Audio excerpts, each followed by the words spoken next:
Welcome to the Wise Take DFS podcast. I am your host, CK013. You can find me on Twitter at CK_013.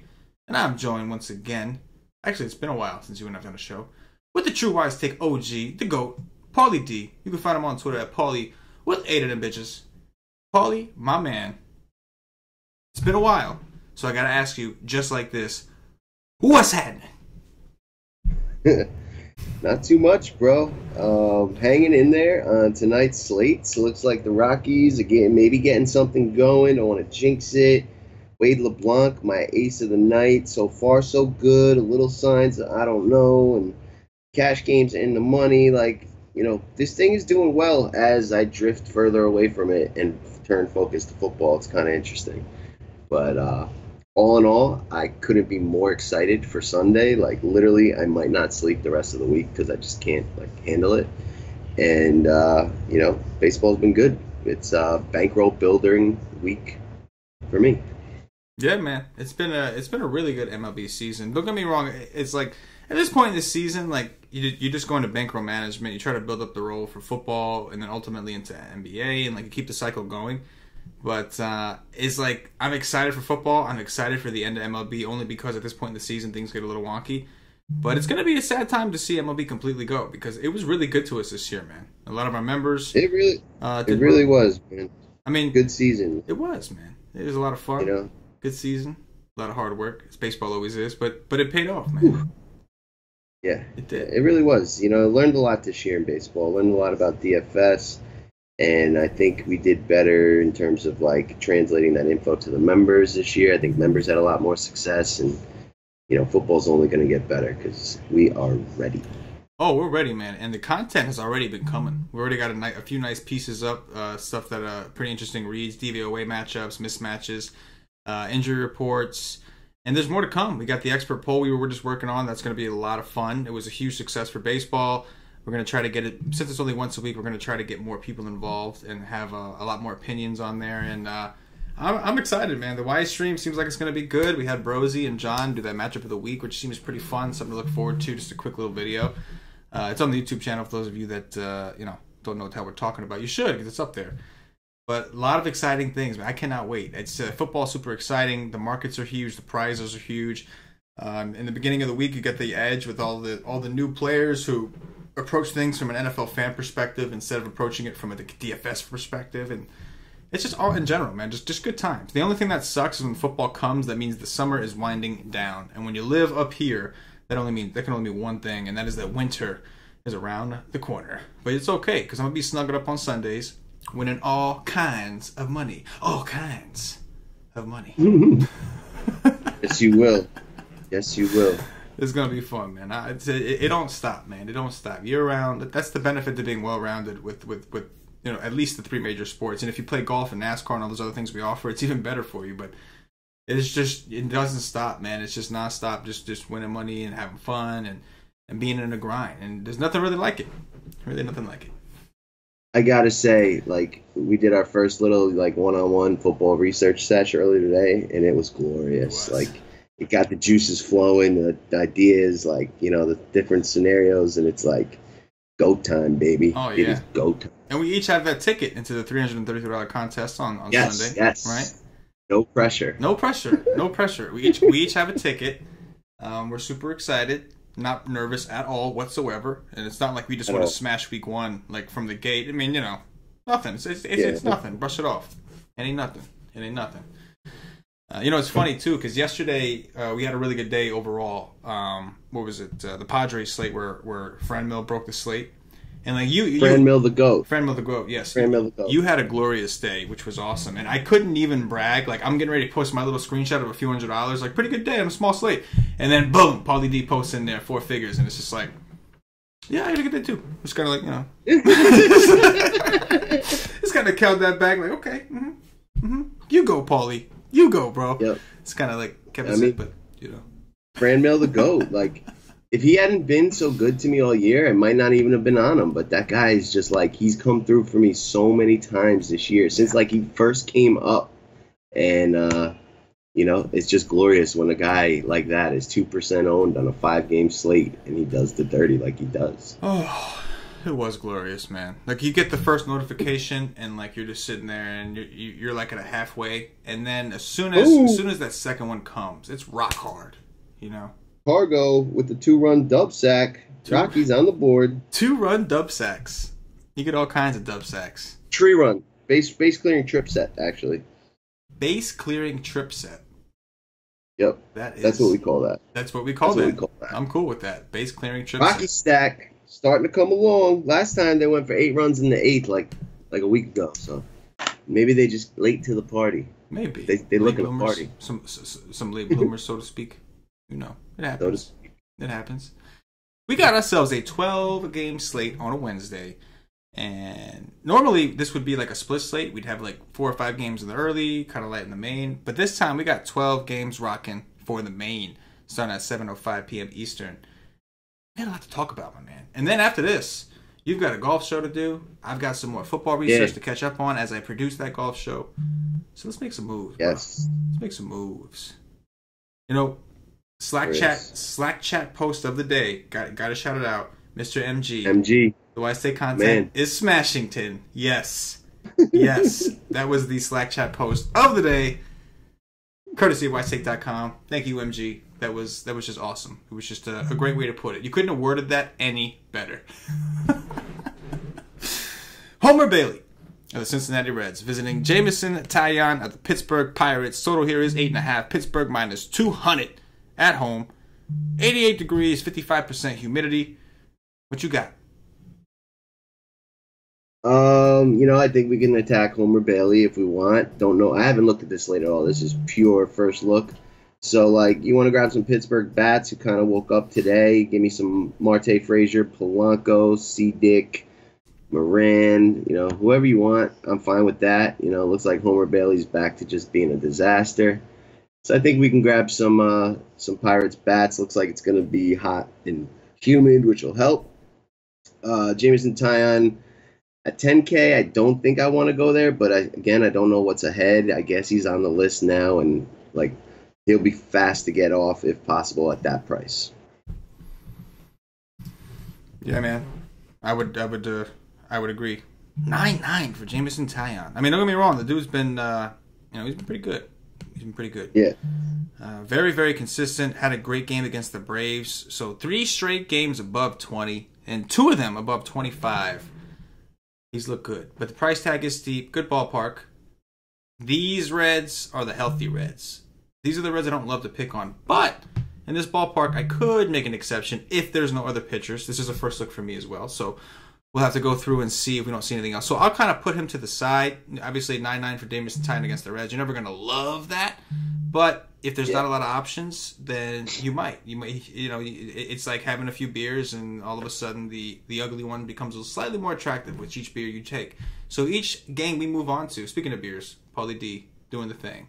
Gotcha. Got me covered right there. That's what that was. That was on cue, right? It's like I said the word beers and you got a craving. It's like, I got to take a sip. You know what I mean? See how that works? Subliminal marketing. Yep. Whoever has that beer can owes me money for the subliminal marketing I just did right there.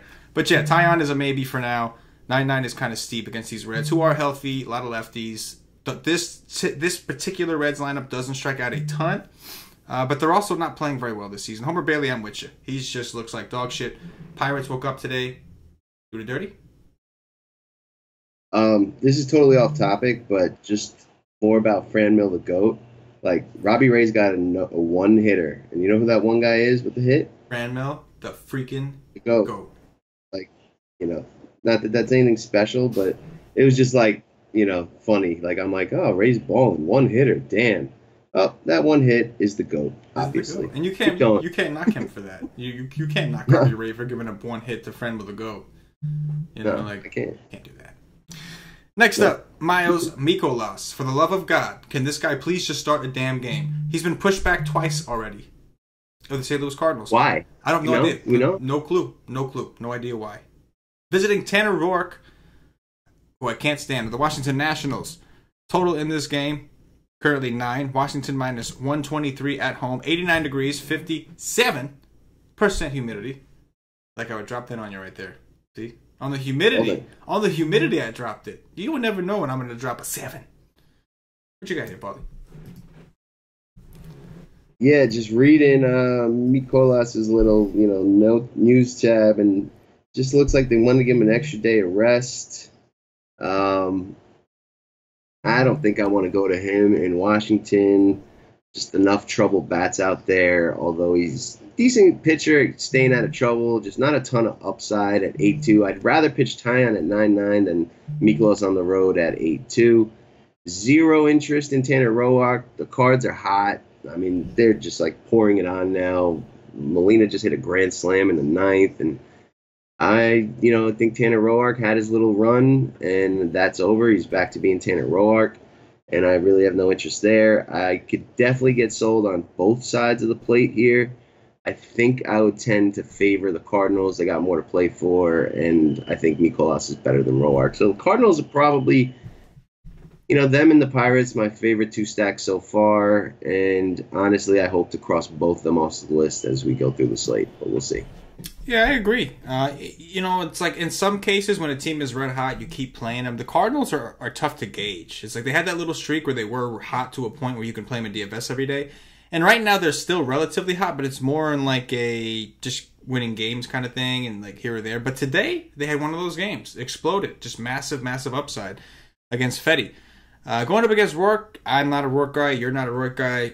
Neither of us are Roark guys.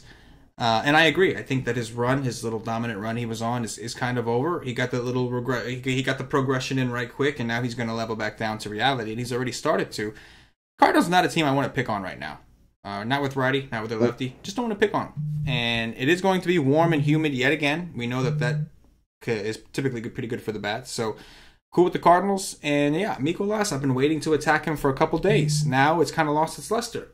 Now I'm like, it's a 12-game slate. I'm just, not all that excited anymore. And the Nationals kind of look, like you said, not a lot to play for. But either way, I'm really not trying to look for pitchers. And if we had to settle for the bat, so be it. But I agree. I hope we find some better spots to attack.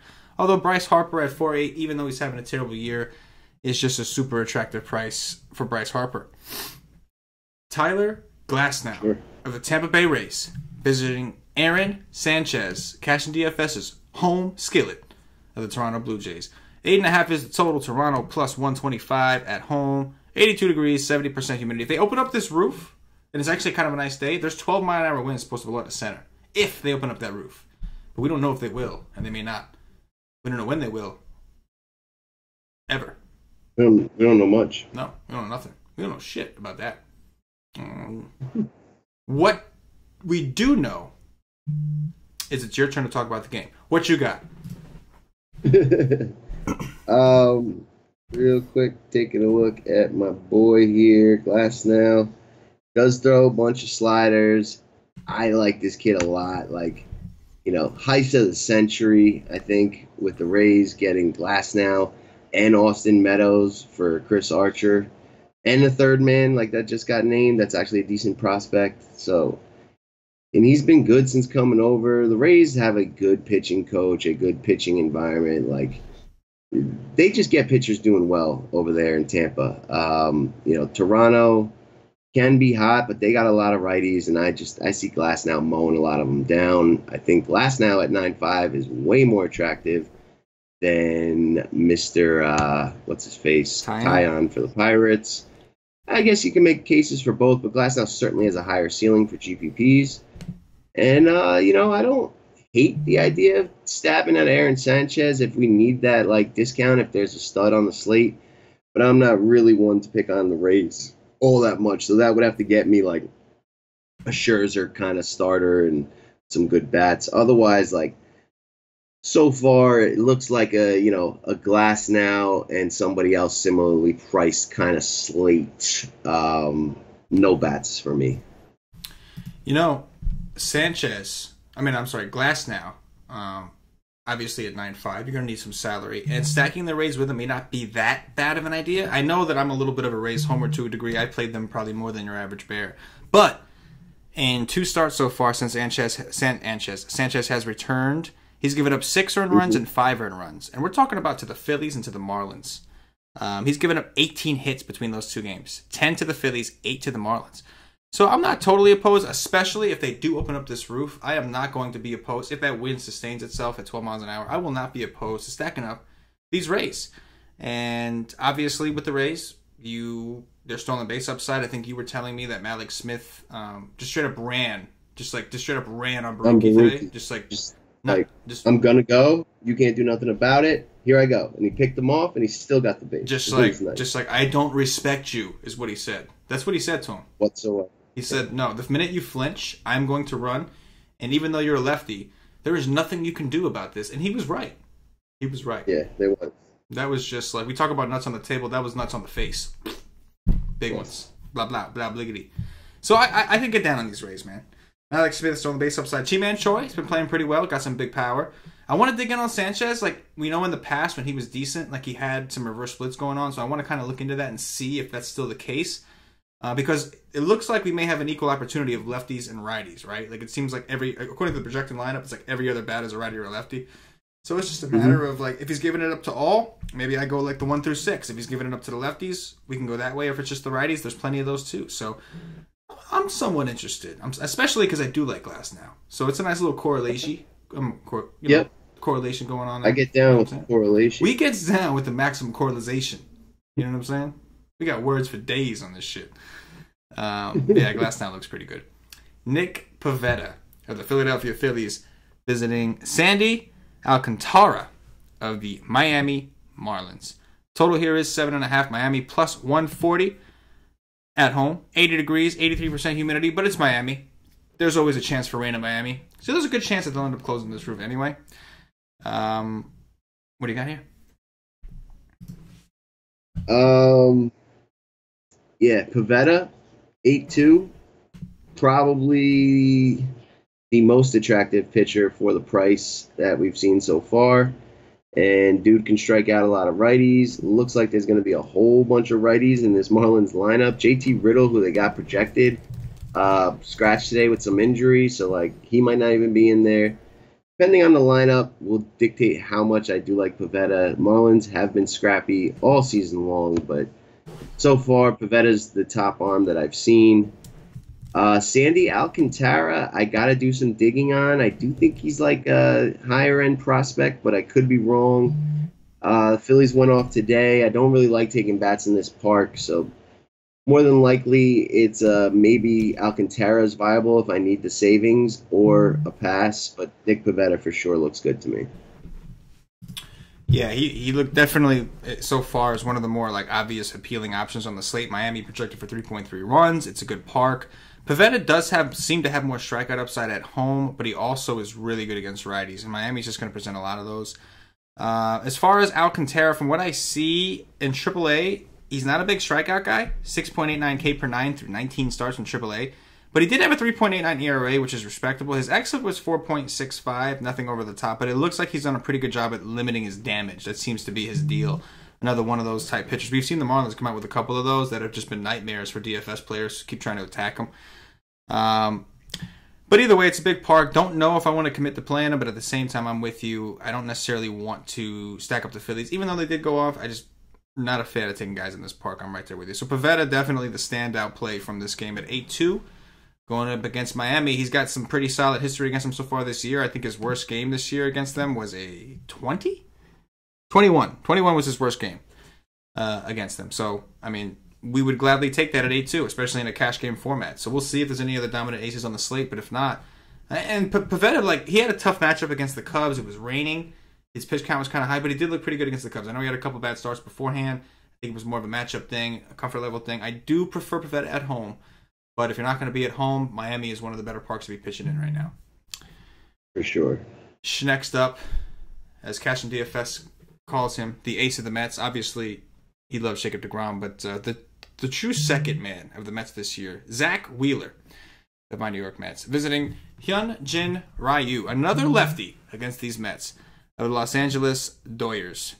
Total in this game, currently 7.5. The Dodgers minus 178 at home. 79 degrees, 55% humidity. Kind of an early game for LA. This is basically a day game for them. Another lefty against the Mets. Rich Hill didn't look so hot. They gave a home run to Bruce. He gave up a home run to all the lefties. I think Bruce and Conforto were the ones who hit the home runs off him so far. Yeah. Interesting. For sure.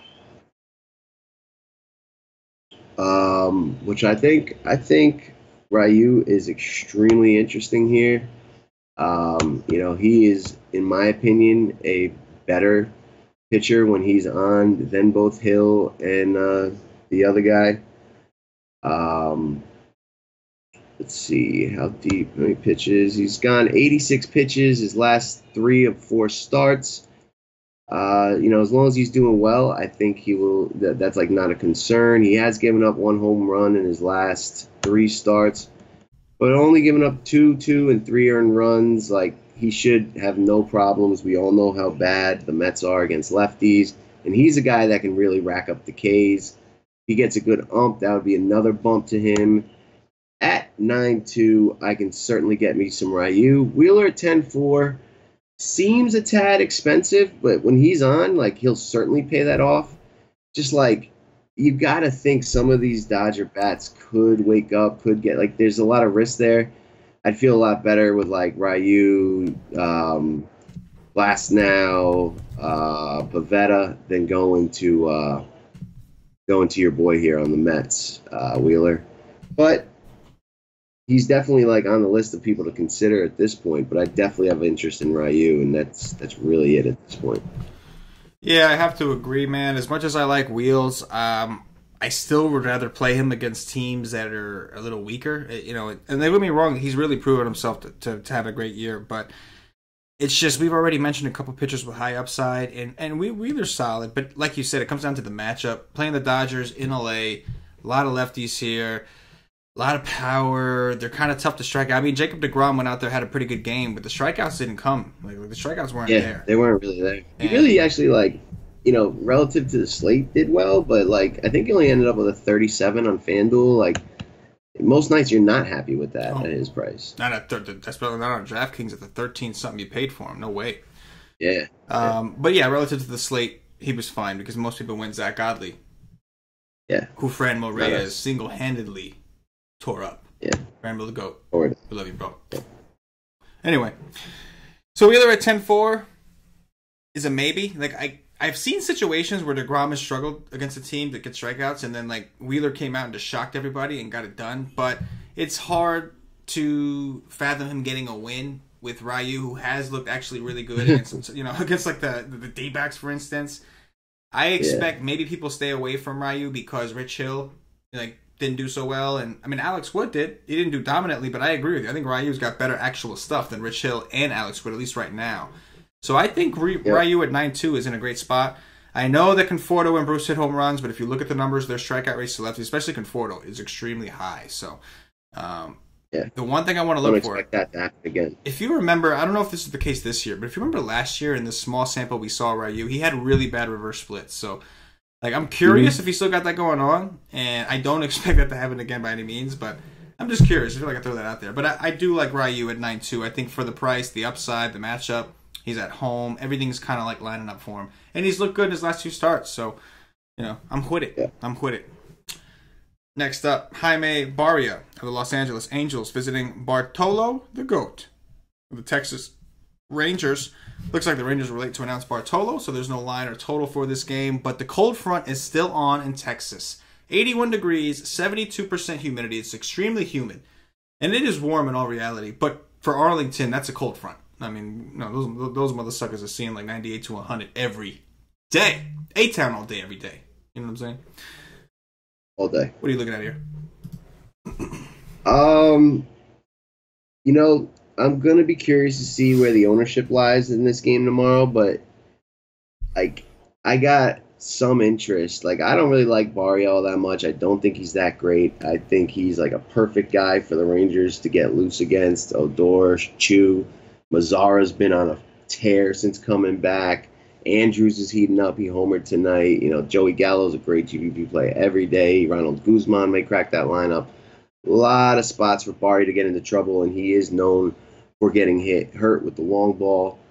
Bartolo the GOAT, like you can always attack him. He always seems to kind of let down, but I think the Angels, like they're the kind of team that could give him some trouble.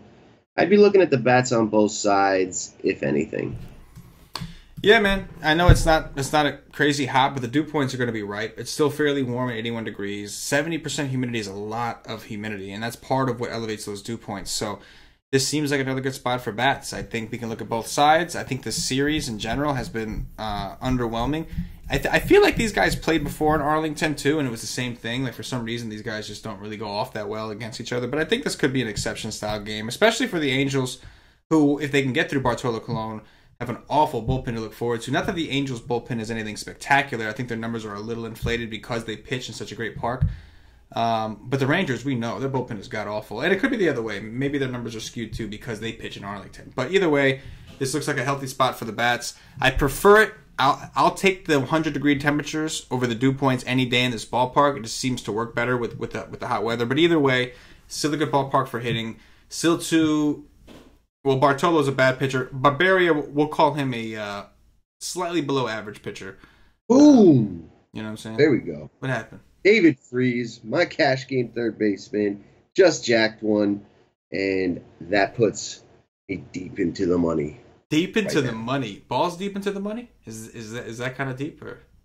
I'll tell you when it processes.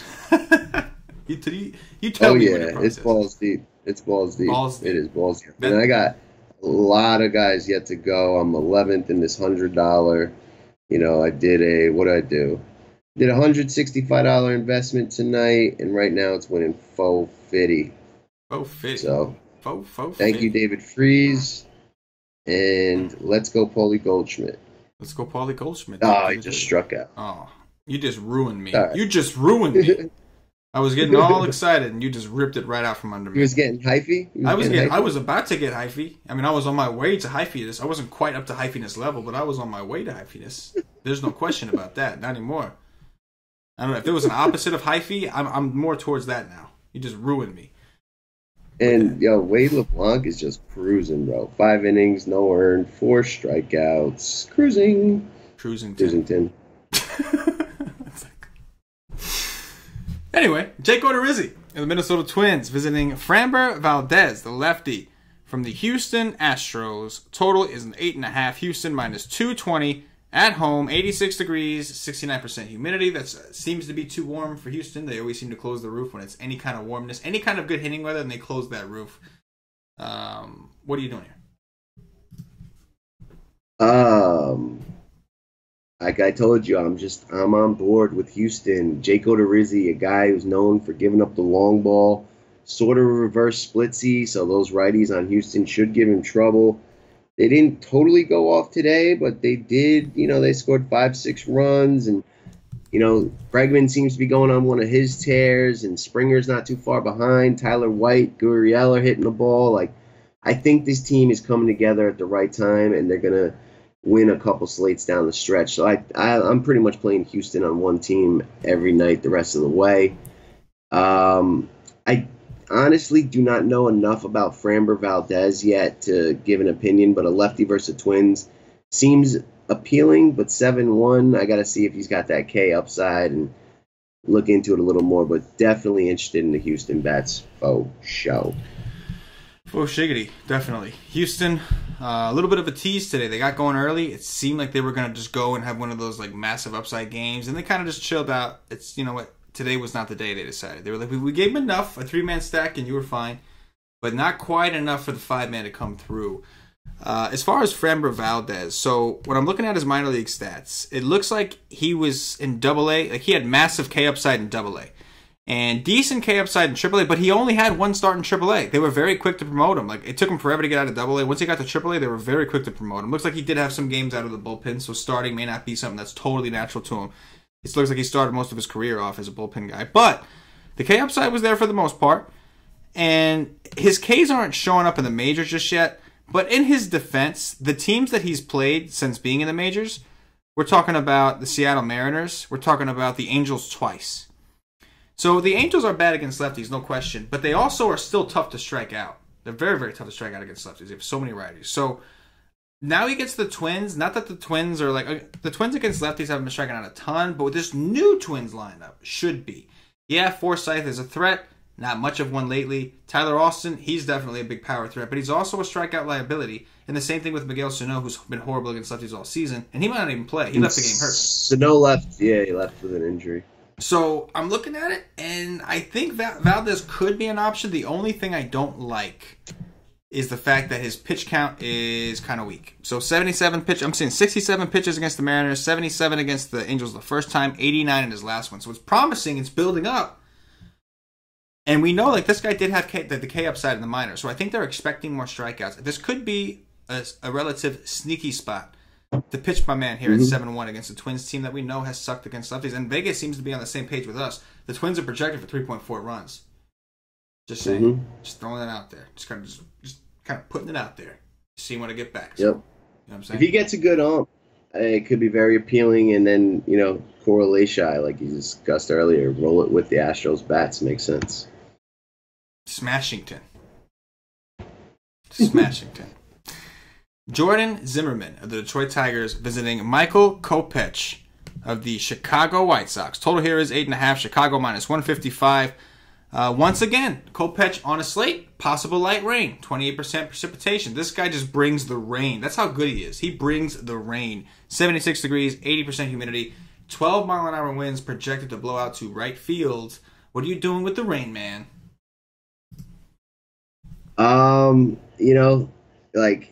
If I'm building one team, I don't think he makes it, but he could get on to one of my three. The Tigers, they seem to be kind of hot, and I'm not dying to pick on them, but this kid's got potential Hall of Fame type stuff, and they're ultimately not very good and very right-handed. We'll see. We'll see how the weather shakes out. There's wind blowing out. We'll see what kind of lineup we get. But at first look, I like other spots better. It's funny to say, but I really don't want to pick on Detroit right now. And, I just like some of the other guys. I think are a lot safer. He does have upside. If I'm building more than three, I'd definitely get a little exposure to him. And maybe you could take a look at the White Sox bats here against Zimmerman. I guess there could be a case made for Zimmerman as well. But I don't really have a lot of respect for Zimmerman. He's another guy that gets hit with a lot of long balls, and he splits neutral. I wouldn't be shocked to see Matt Davidson, Daniel Palka, Nicky Delmonico get loose on this guy. Mostly the bats here for me. Yeah, man, I think Kopech is an interesting tournament play. Curious of what his ownership's going to be. We got to see what the weather forecast is. He did just play the Tigers in Detroit, and it wasn't anything spectacular. He was 9-8 that day, and he put up 18 points. He was still good, but he pitched through 86 pitches. Probably had some rain in that game too, because it seems like every time this kid pitches, there's some kind of rain threat. So he went 6 innings, 4 Ks. Not the dominant outing I think people were expecting against the Tigers, but the Tigers they're not really a team that strikes out a ton like they can, and I think this kid has the stuff to do it. I just haven't seen him really put it together just yet. So I think I could do it in JPPs specifically. Obviously, not a cash game staple. I think we have other options that we may want to rely on. But in tournaments, I could give it a shot, especially because Giolito was super chalky today, and he got his tits lit by the Tigers. So I can see people being a little hesitant to go there. No, he didn't do that well last time. The Tigers are kind of hot. No, I don't want to do it. And if that's going to be the case, if we have a chance to get him at some lower ownership in combination with some of that rain threat, maybe, albeit the last time I pitched this dude in a rain threat, I got royally screwed. Royally. It wasn't just a regular screw job. Oh, yeah. I did too. Yes. I did too. Yes. Yeah. Yes. Evidently, it had a bigger impact on me. He's behind some of these other options right now to you, right? You're looking at Ryu better, right? You're looking at Pivetta more excited, maybe even Glass now. Mm-hmm. Yeah, it's going to take a bunch of teams, I think, to get to him, especially with the threat of rain, and it seems like an incredible hitting spot. 80% humidity, 12 miles per hour blowing out to right. Yeah. But at the same time in tournaments, and everybody else is going to have that same approach, right? Sure. Kopech, who still hasn't hit his value once. And then Glass now, if who we just get him at balled out on the 5%, Indians. If we get him at we get 7%, yeah. then it's the magic that. number. It's a rap sheet. We get him at that 7. Mm-hmm. It is a rap sheet. He's going in there. But I agree, though, man. Initially, at least on our first look, it does seem like there's other guys that we'd rather throw. It just seems that way now. Yes, I do. Rain Dance. Remember that? What was it? Rain Dance. That movie, man. It's so funny. I'm going to think of that every time he comes up now because he is officially the Rain Man to me. I swear, every time he pitches, something going on with the weather. Anyway, Jose Quintana, the lefty from the Chicago Cubs, visiting Jules Chassin of the Milwaukee Brewers, Cammy Boy, and Wisco Boys, Milwaukee Brewers. Total here is 9. Milwaukee minus 120 at home. They seem to continue to be hot, just lighting it up everywhere. Rain in the forecast will most likely close the roof. What are you thinking here? Which game? The Brew Crew. Brewers Cubs? Yeah. Yeah. Obviously, it looks like the roof will be closed. Not going to take Chassin against the Cubs. Maybe that could get interesting. I did hear that Rizzo got injured today. Don't know how serious or not that is, but even still, this team can get very left-handed and give Chassin some trouble in this park. And these teams are playing for playoffs, so they're going to play hard. Quintana, no thanks against the Brew Crew. Brewers all of a sudden went up for like 11 runs tonight. Like no one even saw it. But this team's hot. Christian Yelich, he's got my vote for National League MVP right now. And the rest of his lineup's just deadly. Like I've been saying it, you can pretty much get a little exposure to the Brewers if you're building multiples every single day because they can just break a slate at any point. Don't think I want I don't know if they'd make my top 3 though against Quintana. He's a guy who can stay out of trouble.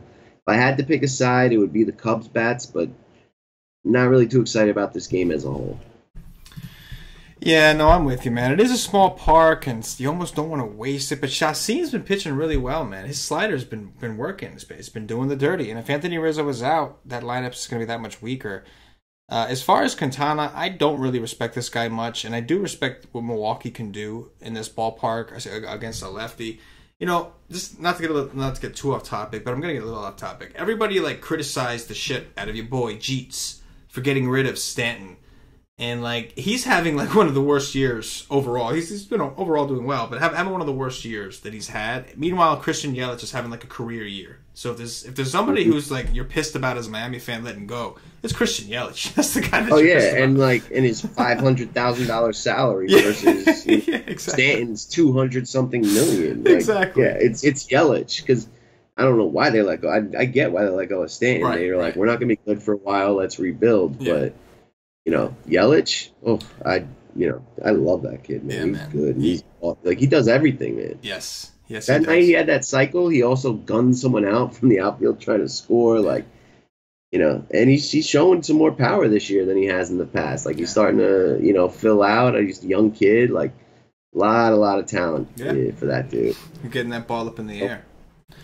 Yeah. But yeah, I'm okay with the Brewers. Again, I don't love it. I feel I don't want to chase it. I wasn't really on that spot today. They went off, and I don't want to necessarily chase that. You see a lot of times you try to chase something that's not really there, and it just doesn't work out. But I'm with you for now. I'm just kind of push it to the side, which I hate to do in this ballpark, but I don't know, man. We got Coors, we have Arlington, we do have a couple other spots that we have to analyze with our analysis, if you will.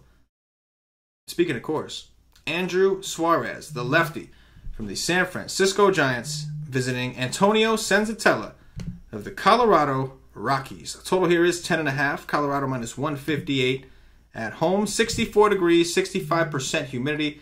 Getting a little chilly down in Colorado. What you got, man? Gotta see what we get lineup wise, and I see Panic is 3-7. That's a nice cash game value play. If what's his name, my dude. Who was it Gjorkis, that led off for them tonight? Blanco or Gjorkis? No, not Gjorkis. Not Gjorkis. Blanco. Gregorio Blanco. He was 3K today.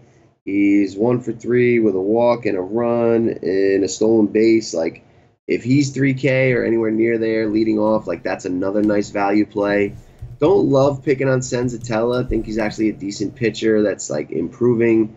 But like I don't mind some of these giant bats if Brandon Belt's in the lineup, if Crawford's there. I always like playing Nick Hundley. Like I can get behind some of them.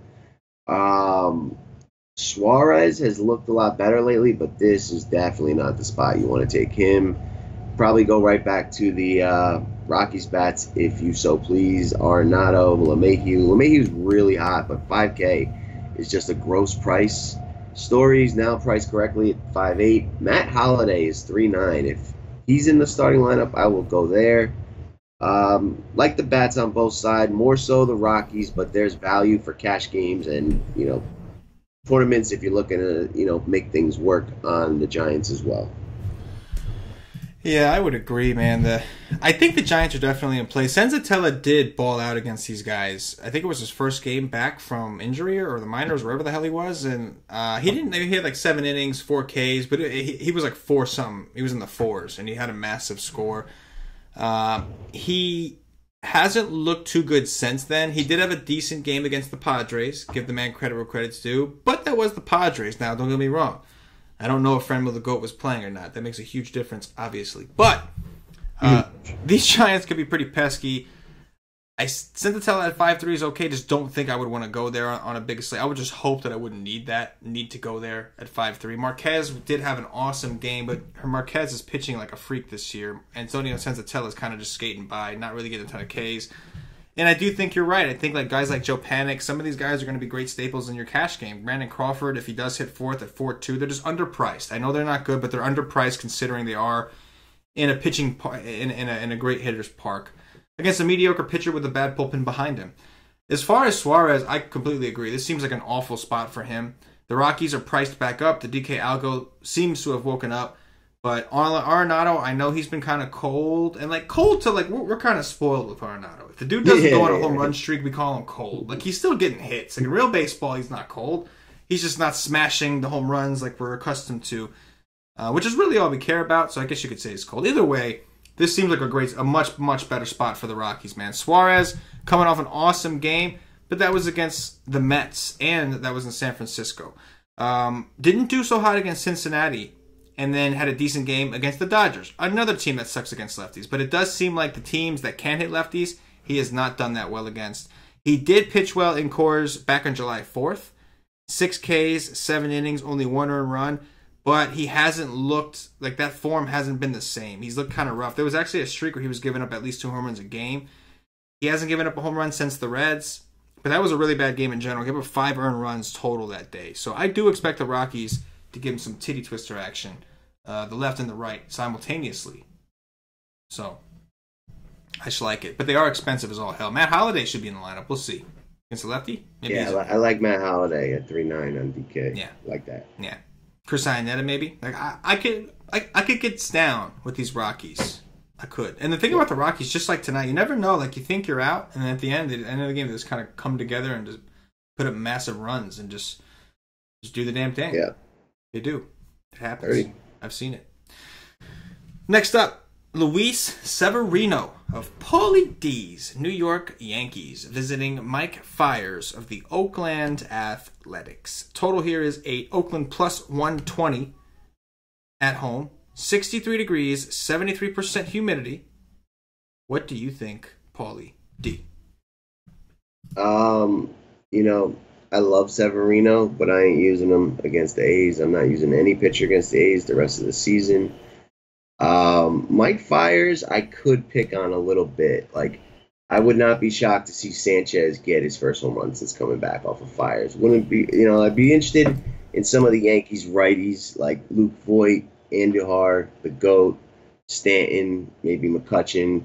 It'd be a 3-man, definitely not 5-man stacking in this park. And Fiers has been good since coming to Oakland, but the Yanks have seen a ton of Mike Fiers over the years, and they can definitely do some damage. And they're fighting still, the Yanks. They're not like locked into the playoffs, so I think you're going to see inspired baseball out of them. I don't expect either offenses here to like win the slate, especially the A's against Severino. Like Severino will probably put up a good game, but I'm not paying 11.9 and sacrificing my SP2. Like I'd rather just go double mid tier.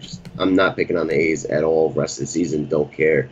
Not going to do it. even on a 2-game slate. Just not happening. So really just maybe a couple Yankees that profile really well against Fires. Yeah, Severino, I think he's extremely talented. I love that guy in general. But he still hasn't been like ultra dominant. Like even against the Tigers, 10 Ks is impressive, but he gave up 3 earned runs. Then he plays like Toronto, another solid start, 5 innings, 8 strikeouts, 2 earned runs. But he's been giving up earned runs. Like I don't remember the last start he's had. It looks like July 1st was the last start he had where he didn't give up at least 2 earned runs. And ironically, that was against the Red Sox, of all teams. So paying 11.9 for him, even in this ballpark, does feel like a little bit of a stretch. At the same time, I don't really want to pick on him. I do agree with you. I'm not in the business of picking on the A's anyway. Mike Fiers, man, like that price decrease was a little dramatic. He was like 9-something against Seattle in his last start. He did get beat up. But before that, he was doing so well. It just took one start, and they just knocked his ass back to reality. Nope, 7-5. Yeah. That's where you belong. You are trash. Just hit him with it hard, real hard. You are Mike Fiers. Yeah, just took it up. No. You are Mike Fiers. You are Mike Fiers. Not fooling us. You are Mike Fiers. One thing I think he's got going for him, though, obviously the Yankees are on the road. It's a great park, yada, yada, yada. The Yankees have seen him a lot, but he has had some pretty good games. He had last 3 starts, 1 was terrible, 2 were actually decent. Put up 19s in those 2. So at 7-5... In his last 5 starts against the Yankees, he's given up 2 home runs thrice, 1 home run once. Like, they hit this guy. They have hit him. They've seen him. And if you go back even further, it gets worse. Right, like, but if you look at the actual scores, I mean, 19... Yeah, they're decent because they got the Ks. Right. Yeah. So in this ballpark, a ballpark that is tough for guys to hit a home run, like, I'm not saying Fiers is my favorite pitcher by any means right now. I'm just saying I don't think it's the worst idea in tournaments to give it a shot. This dude was just in the 9s. People were paying in the 9s for him. And because of the injuries from Oakland's pitching staff, this dude is like their ace right now. Like, he was the guy, like you were mad about J.A. Happ. They went out and got this dude. And, like, don't get me wrong. Like, he's been pitching well since he got there. But there is a chance that like this is our only chance to get our bullpen a break. Like just go out there and let this guy throw. So even if he gives up a few runs, there's a chance they let him go out there. And your Yankees, like they are explosive of an offense, but they will strike out. That's something that they can. Yeah, like at the most, I think I'd have like 2 Yankee righty power bats, right, if I anything. You know what I mean? Yeah. But they do have a history of hitting home runs off of Mike Fiers. Yeah. I don't care what the park is. Most of those guys can hit it out of anywhere. Like, there will be a Yankee home run tomorrow, but I'm definitely not 5-man stacking them by any means. Yes. The shizzle. Andrew Kashner of the Baltimore Orioles visiting Mike Leake of the Seattle Mariners. Total here is 8.5. Seattle minus 220. 74 degrees, 38% humidity. The Orioles are projected for 3.4 runs against the Leakinator. What do you got? At first look, neither of these pitchers really interest me much. In cash games, Jonathan VR is just like, 8 points floor, and against a righty, he even hit a home run yesterday. Like, you can continue to play him in cash as long as he's batting second. And I don't mind some Seattle bats if you want to go there against Kashner. Not my favorite spot at all, but Seattle did have a inner team brawl today. They haven't really put up much runs today against Cobb. Only 1 so far through 6, but I wouldn't be shocked to see that bring this team together and them to try and get into the playoffs, even though they're 5-6 games out right now. The wild card, they still have a shot. Yeah, I don't mind some of their bats, but I think I like other spots a lot better. There's really not much in this game for me. Yeah, I'm not a fan of picking on Kashner. As bad as his numbers are, it just never seems to work in my favor when I do it. Like, you look at his numbers and you're like, oh, I'm stacking against this dude. And then it just never really comes to fruition. And this guy pitches in freaking Baltimore a lot. Like, you know what I'm saying? I think, where the one game where it finally worked against Kashner was when he went to Arlington. He went back to Texas and he just got lit the hell up. But for the most part, I got to admit, for a guy that has horrible numbers like that, he does a pretty good job at limiting somewhat damage. Even though he's never a guy that you want to pitch, but he's a guy that, the fantasy guy, when you stack against him, you never really end up with as many points as you thought you were going to get for some reason. And, this is obviously a really good ballpark. I'm fine with some of these guys. Robinson Cano is still cheap. He hit a home run today. Nelson Cruz is still cheap. Some of these guys, sure. If Herman the Goat cracks the lineup, we can always do Herman the Goat as a punt catcher. Always. We owe that man a beer if we ever see him. Maybe even 2 beers. But the question is Mike Leake at 6'2". I think we could be looking at some cash game chalk. I can see people paying up for the SP1 on DraftKings, paying down to Leake. Because a lot of people in cash games will just go by the projected points of Vegas. So if they come down here... So, they're going to go grab Severino and then pair him with Leake? Possibly. Because, if Leake is there for these people to grab in their cash games, then they're not going to have a problem paying up for the first guy. So maybe it's Leake. I mean, it looks like, honestly, it might be. Tyon, the Reds are 3.6 runs. The people that don't want to play Leake or the people that want to play cores, I can see them going Leake Pivetta so that they can stack up all the Rockies they want. So, there's different ways to go. But either way, I do think Leake may be a popular cash game option because he's so cheap and he's playing Baltimore. And the last time he played Baltimore was actually in Baltimore and he put up a 20. Now, he hasn't looked nearly as good. He had a little streak earlier this season where he looked really good.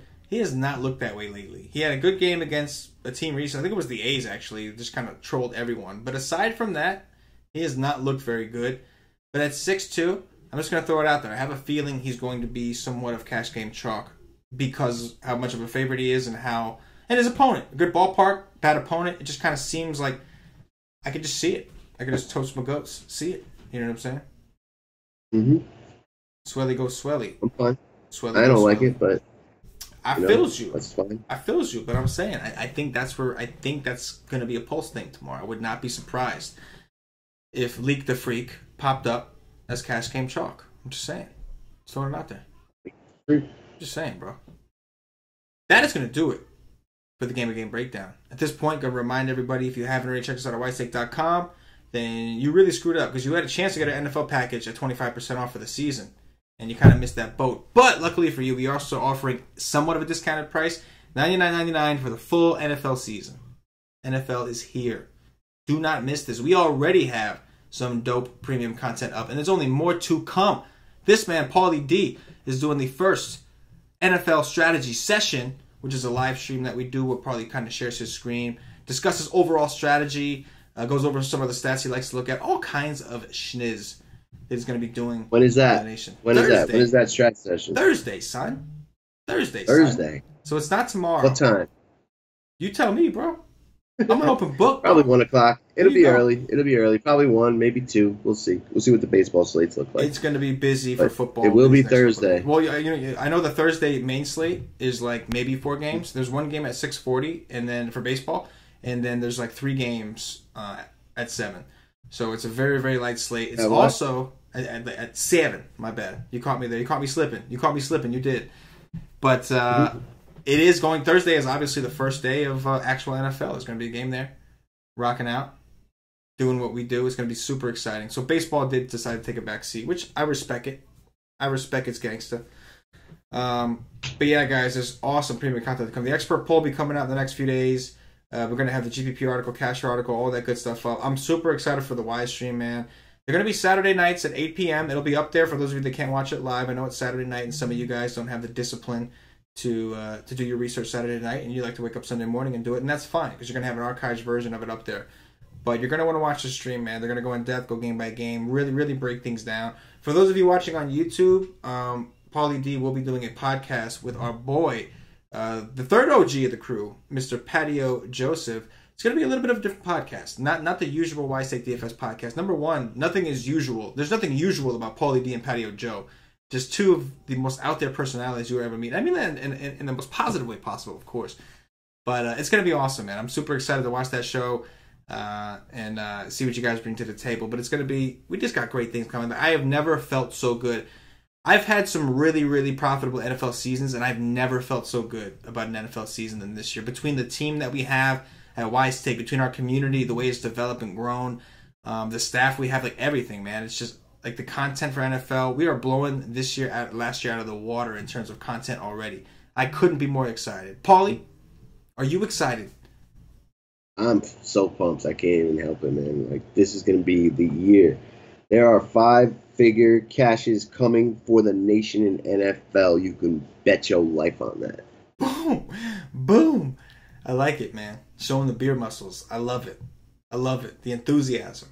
I'm with it, man. I seriously can't wait, guys. So, like, listen, we have fun, we joke, but make yourself an investment. Make yourself the right investment and join up with the Wise Take Nation. We have all kinds of packages to fit your needs, and we do multiple sports, man. NBA is right around the corner, and that's a sport we just murked last year. Just murked. So, great baseball season. You see what we're capable of. Come rock with us, man. Football, basketball, it's all coming. Cash is still pumping out the NASCAR and the golf show. We have so much action. We have MMA. It's just you're better off sticking with the all sports. But if you just want to try NFL for now, if that's your thing, come rock with us. You will not regret it. With that said, Paulie, time for some top treesies. Who are your top 3 pitchers tomorrow? Top 3 pitchers tomorrow. I like the dude on the Dodgers. What was his name? Ryu. I never get his name. Ryu. Right. There you go. Ryu. Give me some Ryu. I'll take some Ryu, please. Give me some Nick Pivetta and give me some Tyler Glasnow. Not Glass later. We want Glass now. Right now. Gotta go Pivetta. Also gonna go with Ryu, lefty against the Mets. Too juicy to pass up. And I'm gonna get a little different here and go with Framber Valdez of the Houston Astros. Give a little short noise. I mean, he's got a very good first few letters of his name. You know, similar to Fran Mill, the GOAT. It's close. He's Fran Burr. Yeah. Fran Mill. There might be a correlation, and we love correlations. Yes, I love correlation. Top 3 Steezies, a.k.a. stacks, for those of you that don't understand my ebonics up in here.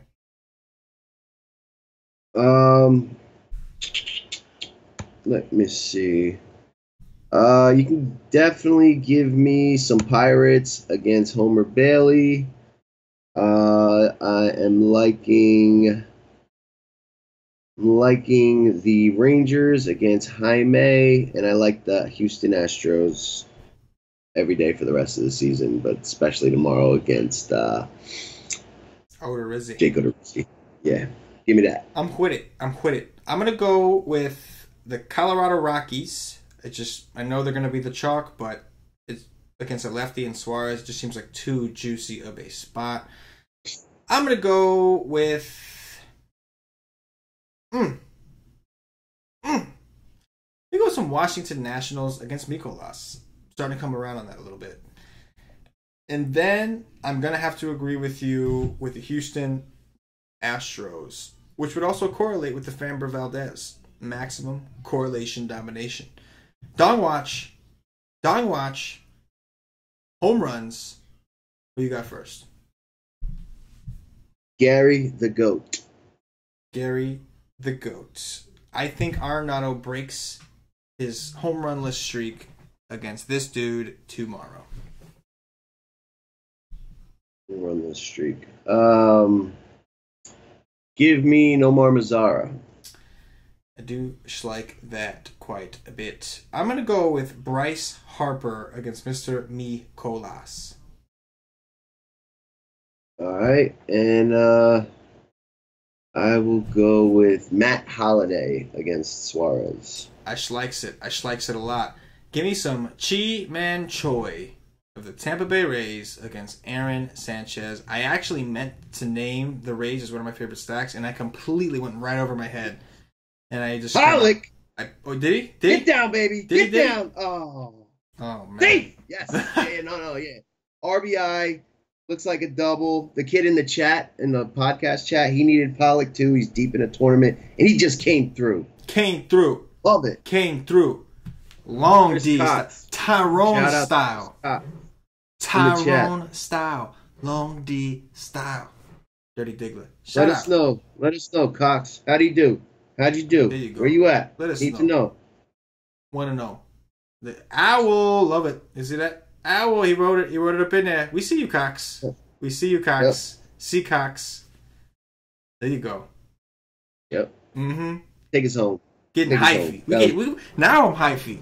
You see? Now it's back. Now I'm hyphy. If you're watching on YouTube, please click that thumbs up, that like button, subscribe to the channel. If you're listening on Podbean or iTunes, give us some 5-star reviews. If you're watching on Facebook, give us a like and a share to support the Wise Take Nation. If you're watching on Twitch or Twitter, give us a follow, give us a retweet. All that shit helps. Really means a lot to us. It allows us to keep going If you're a fan of the show, all we ask is that you show a little bit of love on whatever platform it is you're watching on. For Paulie D, for myself, the entire Wise Take Nation, we'll see you in a Slack chat. And as always, good luck. Peace.